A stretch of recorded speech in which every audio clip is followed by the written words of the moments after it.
Welcome to The Drive with your automotive experts and hosts, Lauren Fix and Karl Brauer. Each week we deliver the latest breaking news, vehicle reviews, and inside look at what's happening in the automotive world. Buckle up, it's time to hit the road with The Drive. Welcome to The Drive with Lauren and Karl. I am your host, Karl Brauer, and I'm joined by my lovely co-host. I'm Lauren Fix. Thanks, Karl. Yeah, you've been busy traveling. And when he told me he was going to this event, I was jealous, but then not jealous because I thought to myself, we all get opportunities in life to do some cool things, especially Karl. You get to drive some cool cars. We've had, Lamborghini on before, and we've both been to the SEMA show and a lot of that cool stuff. But your experience is something that after you told me, I'm glad I wasn't invited. Yeah, unfortunately, there are potential downsides to the experience, and they're more specific to some members of our human race than others. But Yeah. Let's stop the suspense and just talk about what I did, which was to attend the Dakar Rally, 2026 Dakar Rally in Saudi Arabia. So And I that's was a desert, though, for those that don't know. It's literally a a desert. race in the middle of the desert. And it is in the Middle East. It's in Saudi Arabia. So that flight Yeah. had to be crazy to begin with. Yeah, so it was an adventure in every sense of the word, starting from the 30 plus hours of travel each direction to get there from Los Angeles to, in this case, the place I started was Hail, which looks like it would be Hail, Mhm. Saudi Arabia, but apparently it's pronounced, yes, I'm saying how it's pronounced according to them, Hail is how it's pronounced. It's pronounced Hail. So Okay. Hail, Saudi Arabia is where I had to start from, and it took 3 flights to get there, and over 30 hours. And I got done in Alulu, Alulu, and had to get Interesting. back. So yeah, probably 2 towns most people listening to us have not heard of in Saudi Arabia. I certainly hadn't. I had neither. Yeah, so 30 hours each way just to get to and from the adventure. And then during the adventure, it was multiple days in Saudi Arabia. And this is really a cool thing, Lauren. So, you and I have talked about this before, but I'm not the biggest professional race fan. And I think a lot of people are like, what? You're a car guy. You have to. You are required to be all tipped over by F1 and That's NASCAR me. That's and me. all this I other stuff. love Max Verstappen. I love F1 racing, all the Yeah. forms, Trans Am See, sports car racing, Well, Daytona. Trans Am's cooler because I'll tell you why. Because my problem with most racing is that it doesn't have anything to do with me. Okay. It's like, look, we took all this technology and all of our best engineering and we made these massive contact patch, tiny body cars that look like little missiles surrounded by massive 4 rubber contact patches to go as fast as possible around a track. Yeah. Awesome, cool. And that has to do with me because I see. nothing. That's why It you has need to get nothing to do behind the with me. wheel. I race cars, so it's a little different for me. I race in the Trans Am But series. I'm a even if you vintage Trans Am race, if you car. aren't racing F1, it Yeah. still doesn't have that much to do with you, because it's this weird, science project and all. So I'm just not into most professional racing unless it's production related. If it's closely related, if it does have something to do with me, my energy and my interest immediately flips. For instance, you and I both you still have a modern day Ford GT, the new Ford GT. And a car that was not very different from that was racing in the series that now I'm forgetting what the official name of it is and all, but it's the Daytona. Talking about Le Mans? Yeah, the Le Mans. It's a GS, whatever. It's the stock based series in Le Mans. Mm-hmm. And so that made that car and that racing more interesting to me.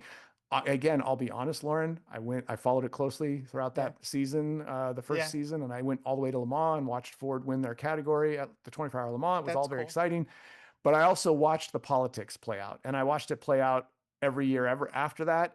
And truthfully, by the second and third year of trying to follow that class, because I owned one of the cars that was in the class, and I was kind of done. I honestly was kind of done because politics are ridiculous. It's in everything we do and every part of our life. But when it comes to cars, it's amazing, especially with the French. They really don't want us to win, and they'll do everything they can to make it difficult. Yes, they will. And I watched it and it was undeniable and I got very frustrated. So I kind of fell back out of it. Was like, I'm done with professional racing. It has nothing to do with the cars and the most talented driver and the best engineered car. But the race series, this World Rally Raid, it's called World Rally Raid race series. It's made up of multiple races, but it's kicked off by the Dakar Rally, which has like 13 stages, over 5,000 miles of racing. Wow. And the cars are based in this category, the stock category. There's crazy tube frame cars there too that don't have anything to do with what I would buy. So those categories aren't as interesting to me. Right. But what Land Rover took me over there to watch was them racing their stock-based Land Rover Defender Octa That's a cool car. I've reviewed that car. It's a very cool factory off-road car that's incredibly capable, 626 horsepower, twin turbocharged BMW engine, all sorts of crazy advanced suspension capabilities. And then they turned one of those into a race car, and they didn't change it very much, Lauren, from what you can buy in the showroom. And as soon as I realized the whole background and the pedigree of that car and its race version and the race form that it took, I was in. Not just because I was going on the trip, but I was like, wow, I'm not just going on this trip because it's a nice opportunity to go see some cool racing, but I'm actually now enthusiastic about the race series and the cars that are in the race series because they do have something to do with me. I can buy nearly the same one at a showroom. You can buy an Octa if you've got the money, and then I would think you'd want to use it. It's a cool vehicle. No, it's got really good capabilities. So we're going to take a quick break and we're going to come back and I'm going to dive into more of the details of the travel time and everything else. But the actual trip and what we did was pretty cool. So we're going to be right back. And we want to hear where we can see more pictures too, because the videos and the pictures are pretty impressive. Yeah, there's a whole lot of great media that I got out of that trip. So a lot of great adventures. We'll be right back with The Drive with Lauren and Karl. Welcome back to The Drive with Lauren and Karl. This segment is brought to you by Car Coach Reports. They cut through the noise, real car news, real reviews, no spin. Watch Car Coach Reports on YouTube. For full reviews, go to Car Smarts. Get the facts before you buy. Now, Karl, I want to know what it's like in the desert. There are probably not many women that are to go on these trips either. Personally, I'm not into the sand, nor do I want to sleep in the sand, but you did all that. I'd be thinking scorpions, spiders, snakes, freezing at night. Like, it's not my speed. You pretty much nailed it. You just pretty much described my trip. So no, there were definitely the cultural differences, as you might imagine, between the U.S. and Saudi Arabia were undeniable and fascinating to watch. What's good about Saudi Arabia is that it's still fairly Western friendly. Like a lot of the women that were there that were natives and were adhering to their belief system, you never really saw anything except their eyes because of how they dressed. So they were in very much traditional garb, but you also saw women in with maybe just the head scarf on and everything else was exposed and, was I should say like it is in the US. And then you even had women that, like one of the journalists on the trip was from Canada and she dressed the way she would dress in Canada or the US and nobody got mad at her. Everything was fine. That's good. But I think as Americans, we go over there and I know I was like, okay, what's going to happen here? But everything was fine. There was definitely sand and dust everywhere. How much of it did you bring home? Yeah, no, I felt like I was shedding some sand as I took my first shower when I got back there. And any kind of sweeping look across like a wide vista, there was like, it looked like dust or smog in the air. Really? And it was constant. It was constant, Lauren. Like it never had that clear thing. Maybe some point they get some weird wind combination and it gets clear. It never was clear. If it was a wide weather sweeping, like though? it was very desert-like, meaning it would get down to like the 40s or low 40s at night, but it would get back to the 70s plus, I think 80 plus in the day because it's a desert. So it's hot in the day, cold at night. Yep. And we got to follow the race for a couple stages and see the vehicles coming in. The Land Rover, they're called, I think it's the DX-7R is the name of the race version of the Land Rover Octa. And all they did, Lauren, was they put in a bigger fuel tank from 50 liters to from 90 liters to 550 liters. Whoa, that's a lot. Lauren, it was they said it weighed almost 900 pounds and then they had to drive it and it would empty out. Can you imagine a 900-pound shift in a vehicle over the course of one day? Wow, so that's a lot. It would lose all that weight, and they had to come up with a suspension tuning that would be like kind of a happy medium. They couldn't tune it for when it was loaded, and they couldn't tune it for when it was empty because that's such a rare part of the thing. So they had to tune it for in between. Was it done by the driver as they drove and used up fuel, or was it done at each of the stops? They would only fuel at each stop. They wouldn't fuel in between, and they would have a tune that just was as good as it could be to cover that whole range of weight from full to empty. And so it had a dedicated suspension that wasn't like the factory suspension. It had dedicated and it had dual dampers in the rear to deal with that weight shift. And it had a restrictor plate. As you know, Lauren, commonly race cars aren't allowed to have as much horsepower as the race cars, or sorry, as the road cars are. It's ironic, but usually the road versions have more horsepower. And they said this one probably, this one probably had around 400 because it has 626 from the showroom, but they are only allowed to have about 14 pounds per horsepower. That's the power to weight that they have to have. So they had to put a restrictor plate in to reduce the power on that Octa engine, the Land Rover Defender. How about the drivers? Did you get a chance to talk to any of them? I saw them. Honestly, they looked pretty busy, and so I didn't want to bother them, but I was watching them do their things. They came into the stops. Sarah Price is one of the drivers on it. It's 3 teams, 2 drivers each. And by the way, they won the whole thing. I was going to ask you. That's amazing. They dominated the whole thing. They won first and second, and they took first, second, and fourth in their category. Now, it's worth noting that it was just a factory effort from Land Rover with 3 teams, a factory effort from Toyota, I'm not even sure how many teams, and then a privateer effort from Nissan. So there were only 3. Didn't Ford have I think Ford had a team there, but I don't know if it was in the same series. No, it wasn't in that stock category. They had one in one of the more extreme things, but more teams are going to be in next year. I think Ford is coming next year for that stock class. Yes, I'm assuming that's what Jim Farley said. Yeah, so it's going to be a more interesting race. And by the way, we also got to drive factory Land Rover Octas on the same series, on the same course that they raced. So we were able to drive them on the same race course that they had done the day before with the race cars. We were driving 100% factory Land Rover Defenders. Wow. And not getting stuck and having fun. So, and Henry Payne's going to be on next week to talk about his experience because he went with Ford. And I'm sure it was a slightly different experience. And he says there were no women on that run. And I don't blame them. Yeah, it's an interesting thing, but I really enjoyed it. Driving the factory cars, seeing the race cars, watching Land Rover dominate that race, knowing that there's a stock-based category that's going to Dakar Rally now again. I'm much more of a fan of the race series and of those Land Rovers than I would have ever been before. So it's good stuff. Yeah. We'll take a quick break and we will be back for our next series. I think we're going to talk about some interesting auction stuff. So we'll be right back on the drive with Lauren and Karl. That sounded like it was a cool experience, Karl. I knew that you would have a good time. But I'm thinking to myself as I'm watching the picture, especially that stupid woman who ran in front of that Ford vehicle, I'm thinking, yeah, first off, I would never do that. But I'm watching these vehicles go by. And then, of course, some of the World Car jurors were there and they were posting video. And I'm thinking, yeah, no. This is where I become the girl. Yeah. You know? And go, yeah, I'm not into the sand in my hair, which would be a mess. Sleeping with scorpions, snakes, spiders, hard pass. Oh, Lauren, and I think, I don't know if I told you, but that one night in the yurt, and then there was supposedly running water for the bathroom and showers. It went out in the middle of the night. So what do you do if you have to go to the bathroom? So I thankfully had. Well, you're a guy. It's a little different. I had decided to not do the shower, and my co-driver was a guy named Jared Gall, who wrote for Car and Driver for years. Now he does freelancing. He was there for Road and Track freelance. He also does Edmunds reviews. It's funny, I edit him. So it's like I knew his name. I'm like, I know that name. I've edited your your model reviews and stuff. So we drove together, and that was nice.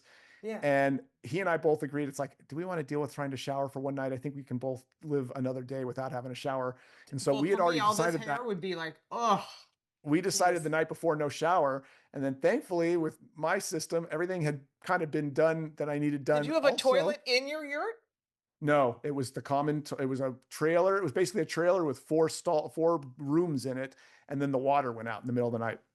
But I know I had already, all I needed to do in the morning after that happened was to pee. So I was fine. But of course it was cold and the wind was blowing. And, every time you want to get out of the yurt to use the restroom, you've got to walk outside and, to get the dressed, bathroom. Wrap up. Yeah. It's a pain. So I was glad I went. I was glad when it was over. I'm glad I'm home Would you do it now. again? I don't know. I don't think I would because I've been there, done that. But 30 hours is just ridiculous. It's brutal. And then the 11-hour time change too. I mean, that's hard to get used to. So, yeah. I did Korea and Vietnam and it was like that too. It was so long. Yeah. When you get there, you're like, even though my trick works to keep you awake, you're still tired when you get back because it's draining. It's draining. It's brutal. We are back on the drive with Lauren and Karl, and we had just been talking about the adventures of, that I'd had in Saudi Arabia on the Land Rover trip, which was a lot of fun.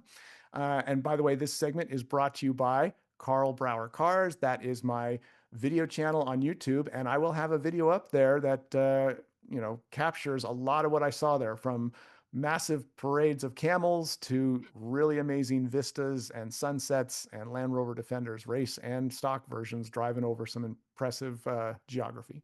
That's cool. I'm looking forward to seeing that myself, actually.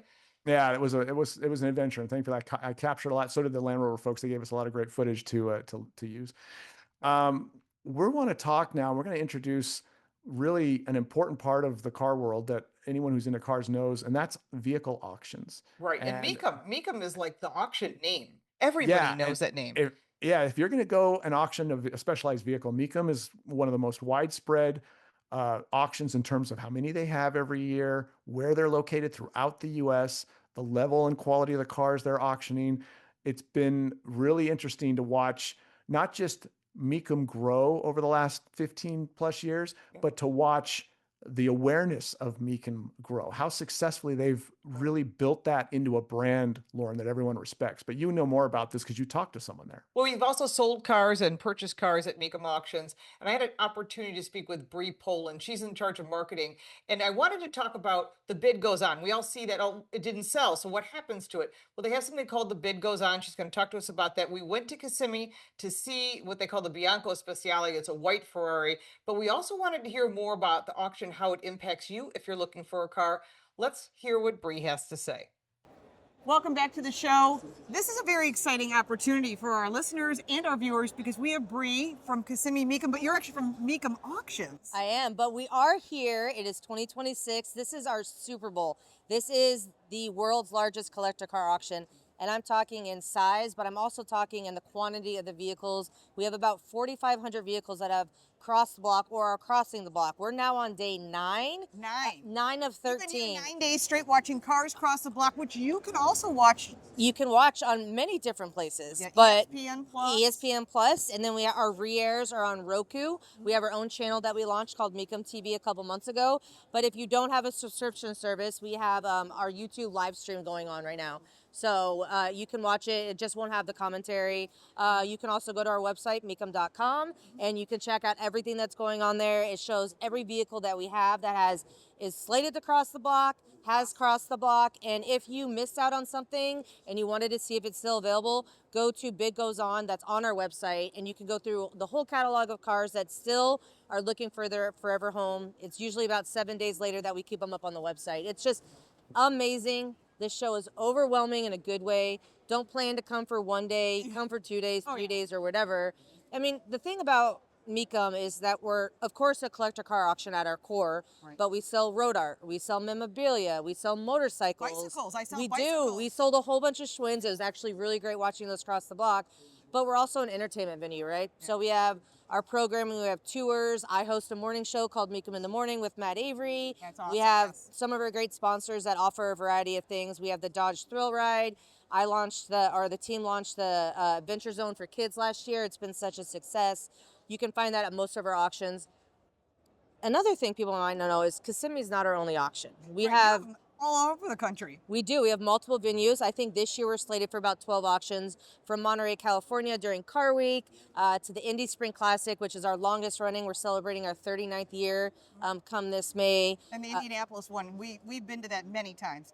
Fabulous auction. It is. It's actually one of my favorites. Is it? I think, it's because it holds so much to Dana, and, we call it Dana Mecum Spring Classic. And it's really where the muscle cars just really reach out to you, the muscle cars and the Corvettes. Here at Kissimmee, you have the best of the best from every kind of genre or brand of cars. We've got the Unicorn, the 250 GTO behind us. We've got, behind your cameraman, we've got the Bachmann collection. That's 46 Ferraris, 2 Alfa Romeos. We've got the Yanko collection from Cliff Ernst. You've got 6 Yanko Camaros, a Yanko Nova, 2 GT500s, a Trans Am. We've got, the Hemi Cuda convertible that's here in this room as well. There is something for everyone, no matter if you're here as a first-time car collector, looking for a resto mod. Investment. It is an investment. And say you buy a $5,000 car that needs some love, come back and sell in a couple years and, triple that value of it. It's really overwhelming. So you also sell cars that are more reasonably priced. Maybe I always had a car in high school and I sold it because I was in the service, or I went off to college, or I got married. Those cars are here. Absolutely. It's amazing. I had an 86 BMW 325 and I loved it, and my brother crashed it.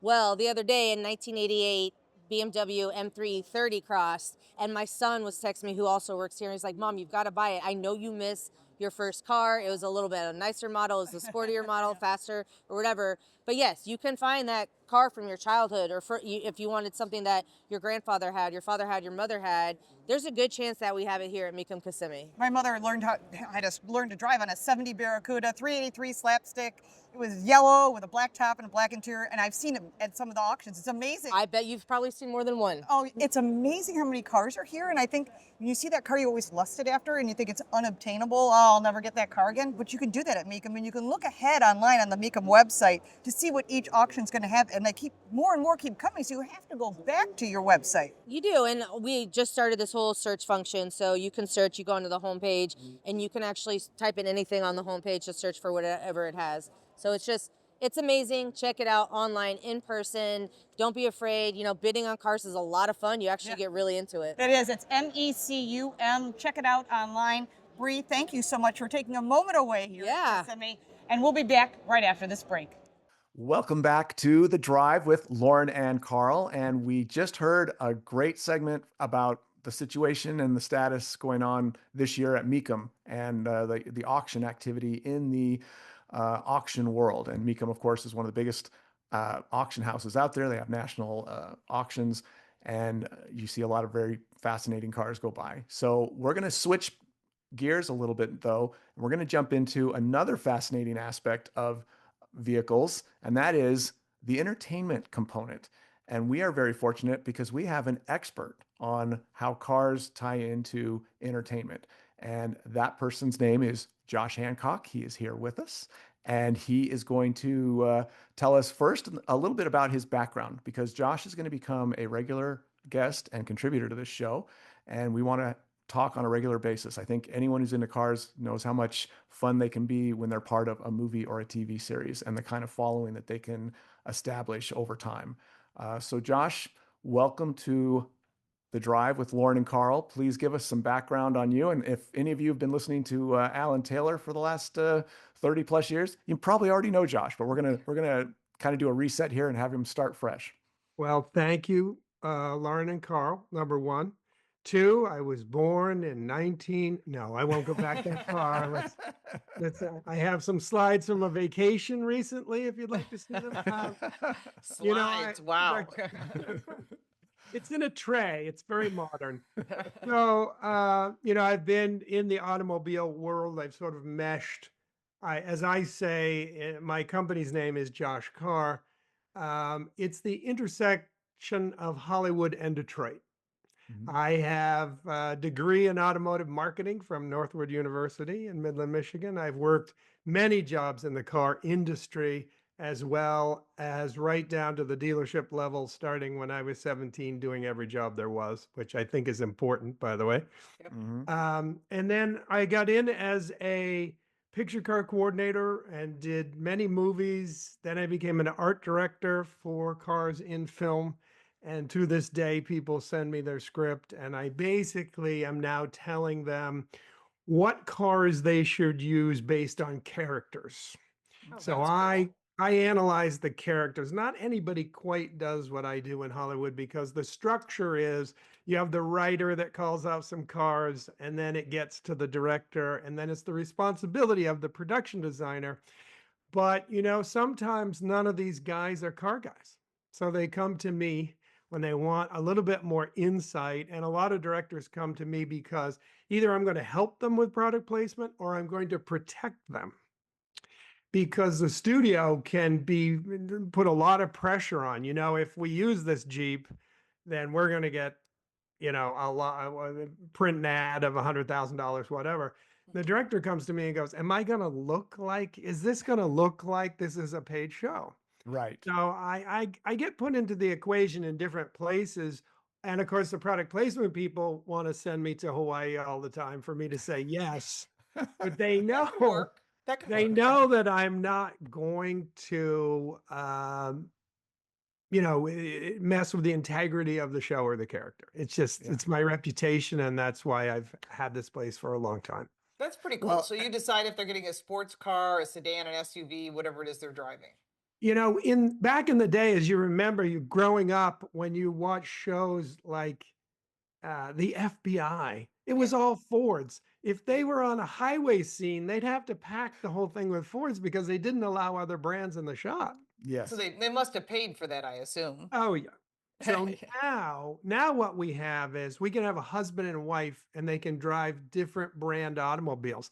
That's not that old actually, because it just wasn't allowed. There were some really strict rules. Well, it's fascinating to me because you think about it and you see movies and you see TV shows and you see the vehicles involved.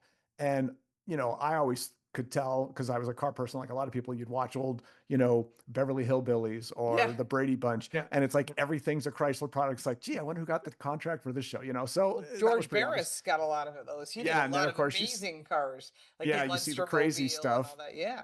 Barris but- was, sorry, Carl, go ahead. Well, I think it's funny to think about the fact that there's like an angle now to it and how someone like you could be very valuable. Can you imagine like, okay, we're going to start a new TV series and it's going to be about this secret agent guy. He's a computer programmer in the daytime, but at night he's a secret agent and he goes out and does all this secret agent stuff. And, GMC says that they'd love to have one of the Hummers in there painted bright blue. Would that work? Because we can get a lot of money if we can put a bright blue Hummer EV for this secret agent to drive. And it's like, well, Pretty out there. Yeah.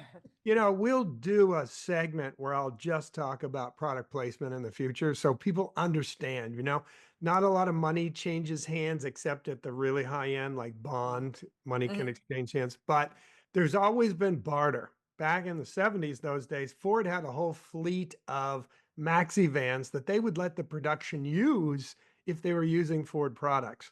This saved the production money, it saved the studio money, and so there's all different kinds. And now, though, we have contracts that say specifically, this car will get 5.5 seconds, a clear view of the front, or, we want a side view at 1.5 seconds. And then you get into product integration and you get into where the product will be mentioned or become part of the story. But we'll have a segment on that because it is, everybody asked me about really how it works. So we'll do. It's the other way too. Like I watch a lot of HGTV and they're driving it, and obviously it's a Ford. I mean, you can see the oval on the steering wheel, but they have tape over it, which I'm like, really? I think people are smarter than that. They know the difference between a Cadillac and a Ford. You know what I mean? Yeah. It's funny. You see that a lot on some of the smaller networks, because HGTV, although is one of my favorites, it's still, there's a lot of vehicles being driven going from house to house, and so that's probably also a product placement. Well, when you start to think about it in a big film, you have to understand we control everything. It's like if there's a parking lot in a bank and the robbers are coming out of the bank, we don't just go there and use the cars and everything. We replace 50 cars. Right. Because you have to control it all day long. Well, and I think of certain scenes that it was very obvious that something like, I remember when the Avengers movie came out and Acura had a deal. Yes. And so there were Acuras in it, and there's one very obvious scene, like toward the end, where they crash in the jet, and they're having to like run out to start to get into the battle. And there's this very obvious shot where like Captain America is running past an Acura. I think it's an RDX, sitting there, and it's like, and it's so clearly it's positioned so you can see it and all. And I'm just like, okay. There's where, like no other car has that clean of a shot of the make and model except that one in that whole movie. Like, okay, that jumps out at me, but hopefully most people don't notice. As a car guy, as car guys, and of course so I also worked at New Line Cinema for 8 years as quote, the car czar. And so I don't want to start this story because I think we have to take a break. Let's jump and take a break here, but we're going to come right back with more The Drive with Lauren and Karl, and our new, old to Alan Taylor show, new to our show, and hopefully, a very ongoing segment about Hollywood cars and how they play a role in the rest of the industry and what we see every day. We'll be right back. Yeah, my Instagram is Josh Carr Inc. Welcome back to The Drive with Lauren and Karl. This segment brought to you by Issy Tire Socks. Slipping on ice? Put on Issy Tire Socks and go. No stress, no fuss, just traction when you need it that works. Available now at Amazon and Walmart. Issy Tire Socks. ISSE, really Issy. Now, we were talking with Josh about cars and placement. And I find this interesting because we see it so often, and now you're going to be even more aware of it now that we're talking about it, whether it's a commercial or the movies. And we're going to cover this, and you can also link to Josh's site. We'll put a picture of him on our homepage at The Drive Car Show or The Drive with Lauren and Karl. That's our website. You can also go to our YouTube channel if you want to see the video version of this and see what Josh looks like. So it'll be fun. Just to say, we're going to talk about things coming up, new shows, movies that had an impact with automobiles. I think also I want to talk a lot about process in the future. We can talk about how certain shots are gotten, how many cars are used, what happens to those cars. Do celebrities really get the cars? Yeah. Yes. Did they And get to keep the car? Like someone like James Garner in Rockford Files, did he get to keep that Firebird? yes. Really? I bought a Firebird. Well, I tried to buy a Firebird when I was 16 because I loved the show. And Yeah. I couldn't afford it because I was 16 years old. I ended up buying a Camaro. It was as close as I could get, but I was a huge James Garner fan.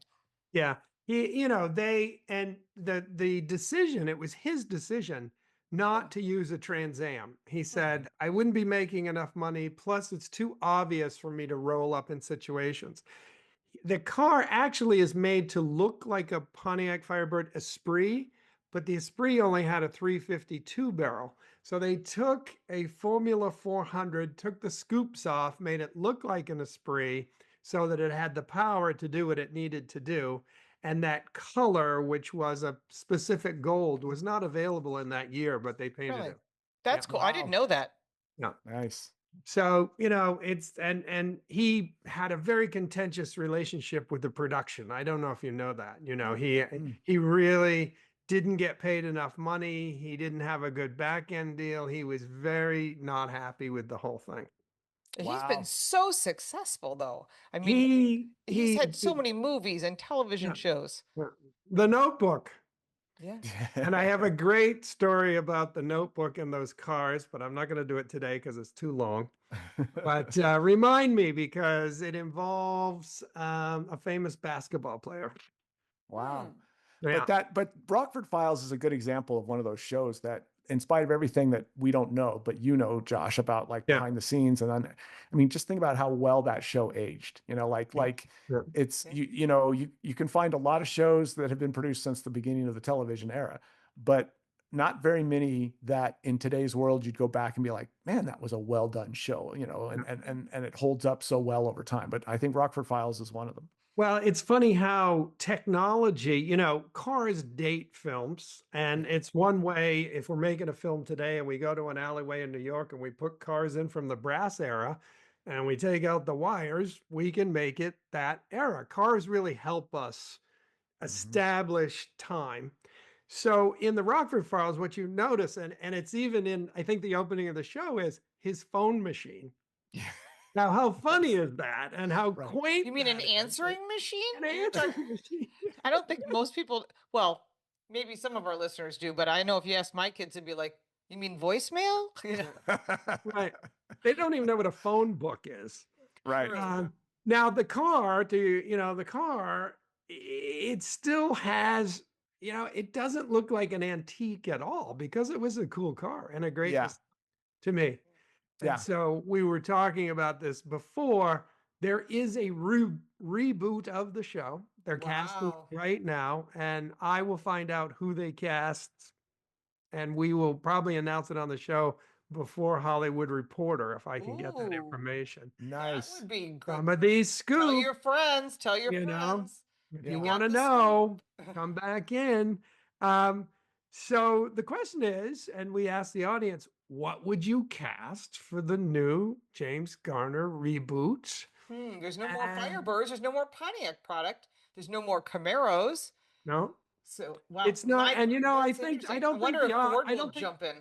I don't think the audience will accept a Mustang actually in this case.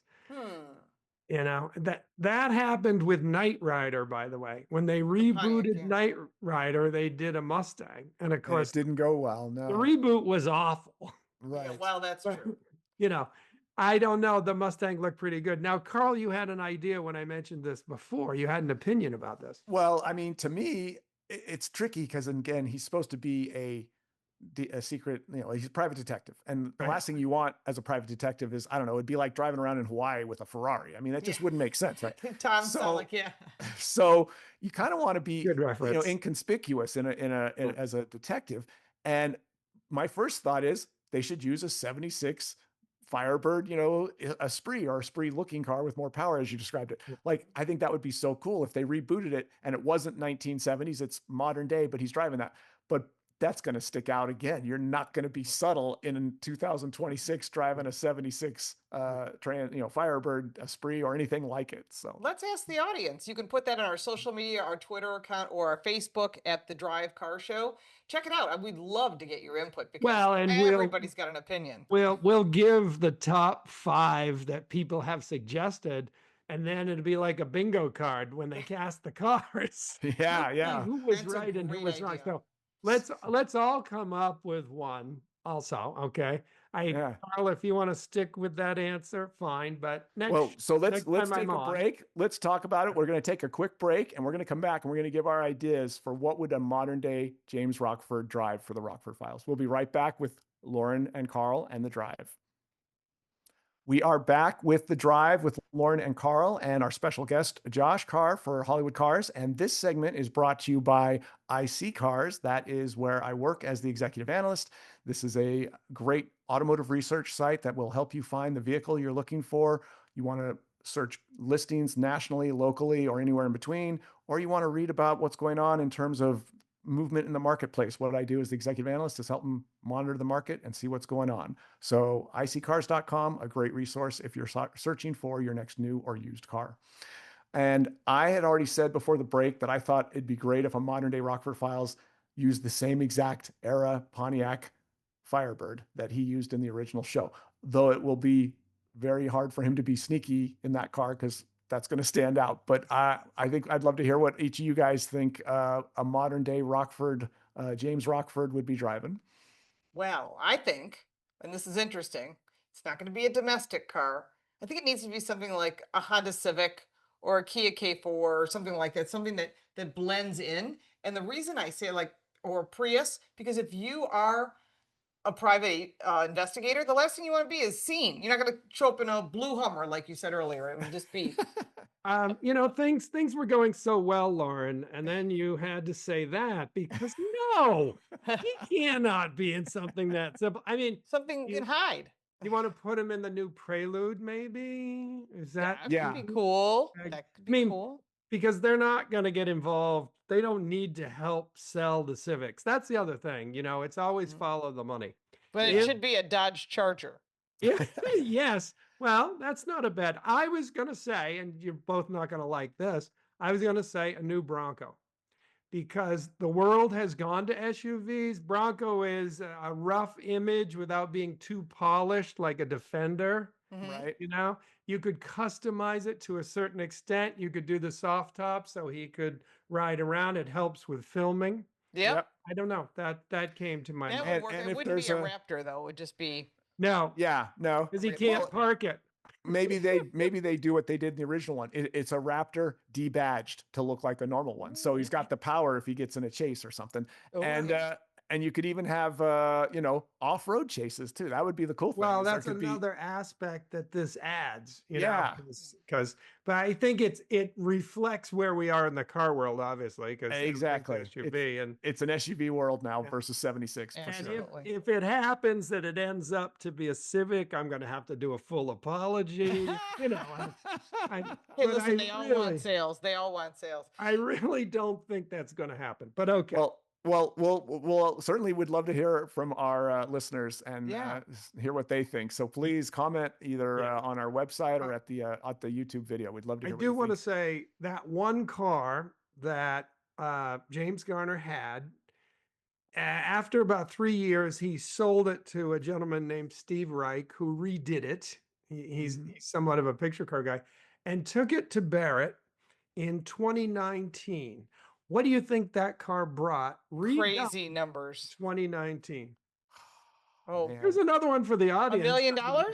Except I'm gonna say like $180,000. This is like The Price is Right. Lauren, you're going 181,000. Is that what you're doing? Well, I think it's going to be. I think A lot because more. of the car and James Garner, I would say people know the car. It could be $1 million car.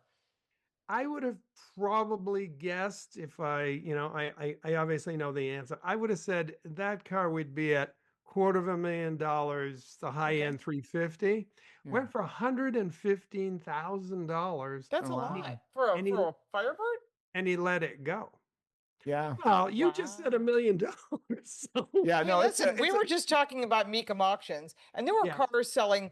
I mean, the top seller obviously was $38.5 million. People Right. are paying crazy money for rare cars that have provenance, Yeah. history, that are unique, one of a kind. And of course, the normal cars, the Chevelles, the 57 Chevys, the regular Mustangs, those are still obtainable at reasonable prices. And in today's world, that car might be worth, if you took it to a Mecum auction, you'd probably get more than $100,000 for it. I was going to say, maybe he had it at the wrong auction. It shouldn't have been at Barrett. It should have been at Mecum. Say, Mecum does a really good job at taking cars with provenance and promoting them long before the auction comes up.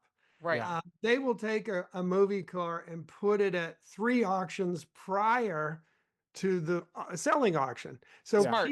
people started, and just like advertising, you have to be reminded. So people Yeah. are like, oh, that car's coming up again.